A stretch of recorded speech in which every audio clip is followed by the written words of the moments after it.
4. As cores e o organismo é fundamental para a cromoterapia que se compreenda a diferença entre cor-luz e cor-pigmento. A maioria dos autores do material publicado sobre o assunto constrói seu raciocínio sobre o conceito de cor-pigmento, embora utilize na terapia cor-luz. A grande exceção é Guadiali, um cientista indiano do início do século XX que baseou seu modelo de terapia nas 3 cores luz primárias e não nas 3 cores pigmento. Outros autores, ou não estudaram o assunto a este nível de detalhe, ou não deram importância à diferença entre os dois tipos de cor. A confusão entre esses dois conceitos, entretanto, tem grandes consequências na prática da cromoterapia. Por exemplo, ao estudar as qualidades da cor azul e definir suas indicações clínicas, os autores a recomendam para os mesmos problemas, tanto sob a forma de luz diretamente aplicada, como sob a forma de roupas a serem usadas. Ora, quando projetamos uma luz azul ou ficamos num ambiente pintado de azul, as radiações de todas as outras cores são eliminadas, absorvidas pelas paredes ou pelo material da lâmpada. Nosso corpo, ou nosso campo energético, é atingido apenas pela radiação azul. Já quando usamos uma roupa azul, essa roupa devolve ao ambiente, reflete, a radiação azul e absorve, ou seja, incorpora ao campo energético que fica junto ao nosso corpo, todas as 40 Eneida Duarte Gaspar outras radiações. Neste caso, nosso campo ficará impregnado de todas as outras radiações, exceto o azul. É preciso, portanto, definir o tipo de efeito desejado com o emprego da cor. Se visarmos ao efeito físico sobre o campo eletromagnético, será necessário levar em conta a distinção entre cor e pigmento. Quando houver falta de uma cor, projete luz dessa cor que está faltando ou use roupas de sua cor complementar. Se houver excesso de uma cor, use roupas dessa cor ou projete luz da cor complementar. Somente será válido usar roupas e luzes da mesma cor para um mesmo problema quando visarmos ao efeito psicológico da cor. Neste caso, o fato de a pessoa se ver vestida com a cor terá o mesmo efeito de ver a cor no ambiente. A esse respeito, ainda existe outra confusão a ser esclarecida. Frequentemente, nos cursos, os alunos me perguntam se faz mal dormir com roupas de uma determinada cor. Muitos cromoterapeutas e orientadores espirituais são dessa opinião. Vamos, entretanto, fazer um raciocínio rápido sobre o assunto. Já sabemos que a cor de um objeto é o resultado da luz que o atinge e que ele reflete, ou seja, devolve ao ambiente. A cor que percebemos no objeto é uma sensação subjetiva, é o modo como nosso cérebro interpreta aquelas radiações que o objeto espalhou pelo espaço. Portanto, o ambiente vai ficar impregnado dessas radiações luminosas somente se houver uma fonte que forneça a luz para que o objeto a reflita. Ou seja, existe quantidade de energia impregnando o ambiente ou impressionando nossos olhos, se houver luz para reagir com o objeto, fornecendo-lhe energia. Sem luz, não há energia e, portanto, não há cor. Não é por acaso que, ao partir, ideias gerais 41 anoitecer, os elementos de uma paisagem vão escurecendo até se tornarem negros. Sem a luz do sol ou de uma fonte artificial, não há energia para reagir com a superfície dos objetos e provocar a emissão da radiação luminosa. O mesmo ocorre com suas roupas durante a noite. A não ser que você durma num local iluminado, o que, a propósito, não é bom para a sua saúde, suas roupas serão perfeitamente iguais e inertes quanto à absorção e emissão de energia luminosa durante a noite, não importa qual seja a sua cor à luz do dia. Mais uma vez, o que poderá provocar diferenças será o efeito psicológico da cor. Como você sabe que está usando uma roupa azul ou vermelha, branca ou preta, isso pode influenciar seu estado emocional, mesmo quando a cor não estiver presente. Roupas de diferentes cores podem, sim, exercer influências levemente diferentes sobre o corpo, mas isso não se deve diretamente ao fato de você usá-la durante o sono. As cores mais escuras e quentes, que refletem menos luz, são as que absorvem mais energia enquanto a claridade. Usando essas cores enquanto ainda há luz no ambiente, a pessoa fica com o campo energético mais carregado, mais quente e ativo. Roupas dessas cores podem perturbar pessoas que sintam medo das próprias sensações corporais e emoções. pois o acréscimo de energia proporcionado pela roupa usada ainda com as luzes acesas pode ativar seu organismo e dificultar a repressão dos impulsos que a pessoa tenta ignorar. É por isso que mestres espirituais, cuja meta é a fuga da realidade material e corporal, costumam recomendar que se evitem essas cores. Uma questão muito levantada pelos críticos da cromoterapia, e que geralmente embaraça os estudiosos 42 Eneida Duarte Gaspar sérios do assunto, é a pequena diferença entre os comprimentos de onda das várias cores. Segundo os críticos, este fato físico torna insustentável a teoria de que diferentes cores exercem efeitos diversos sobre o organismo, restando, apenas, a possibilidade de um efeito psicológico da cor.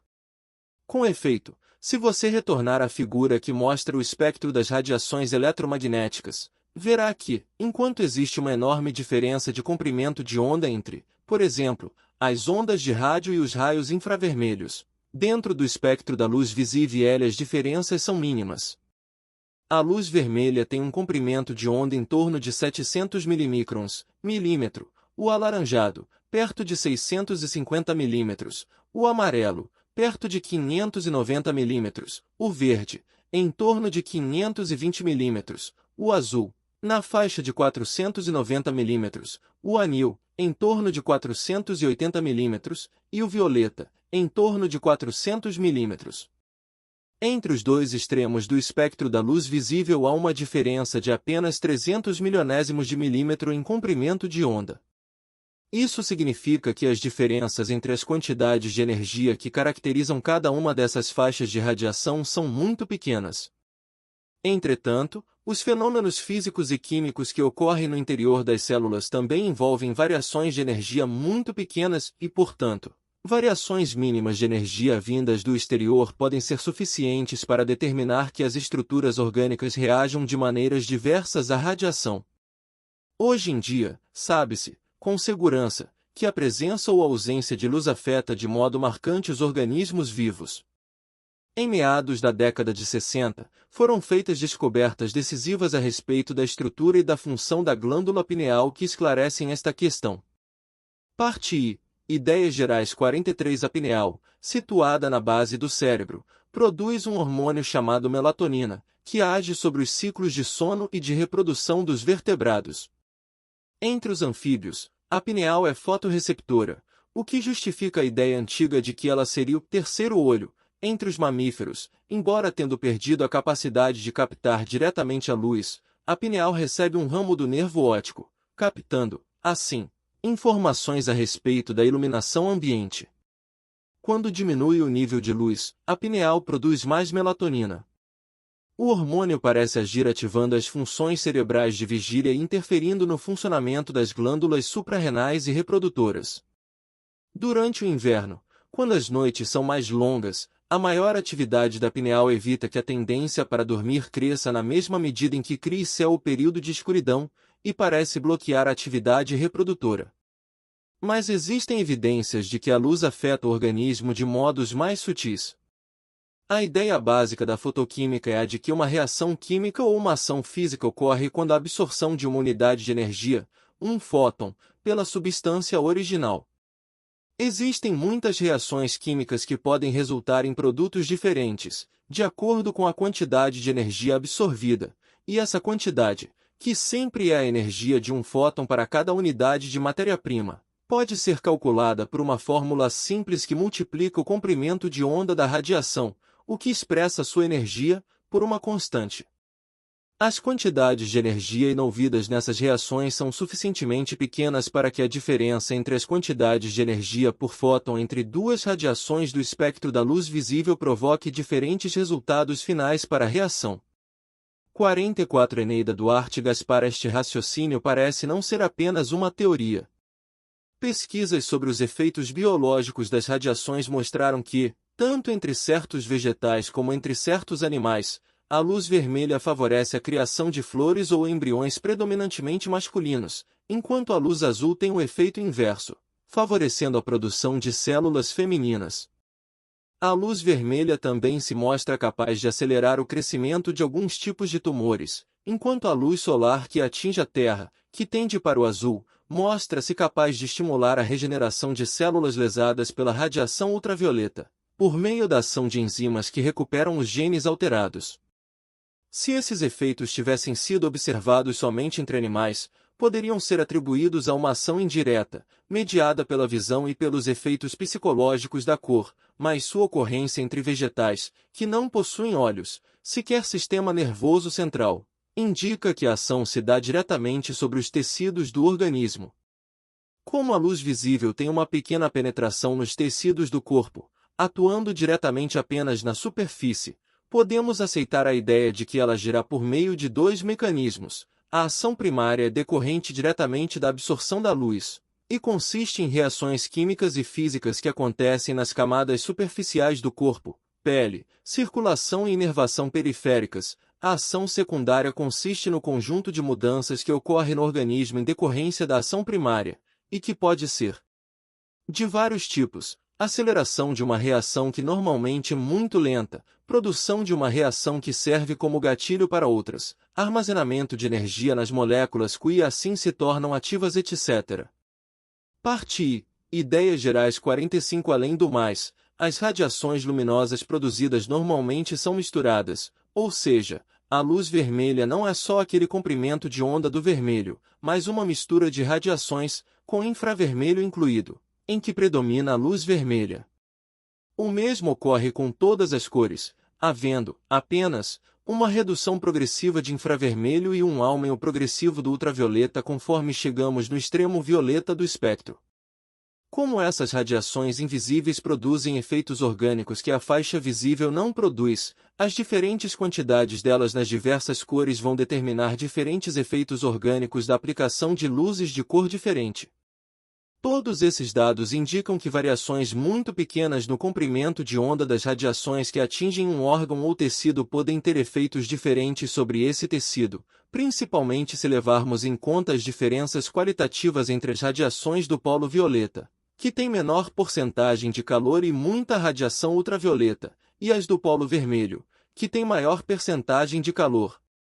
Sabe-se, por exemplo, que um aquário não fica bem equilibrado se for iluminado apenas com lâmpadas incandescentes, que produzem pouca radiação na faixa do azul. A mesma coisa ocorre, mais ou menos, com as plantas, que, para realizarem a fotossíntese, precisam absorver quantidades praticamente iguais de luz vermelha e azul, ao mesmo tempo em que refletem a luz verde. E sabido que a luz ultravioleta, por sua capacidade de provocar alterações nas células, é um poderoso bactericida. Já foi comprovado que não existe um limite definido entre o ultravioleta e o violeta, participando esta 46 Eneida Duarte Gaspar Cor, embora em menor grau, do efeito germicida da outra radiação. Da mesma forma, o vermelho participa da capacidade de produzir calor do infravermelho. Entretanto, o vermelho não é germicida, o violeta não é aquecedor, o verde não ativa a clorofila. Cada faixa de luz correspondente a uma das cores luz primárias produz seu efeito específico sobre os organismos, sem se confundir com as outras.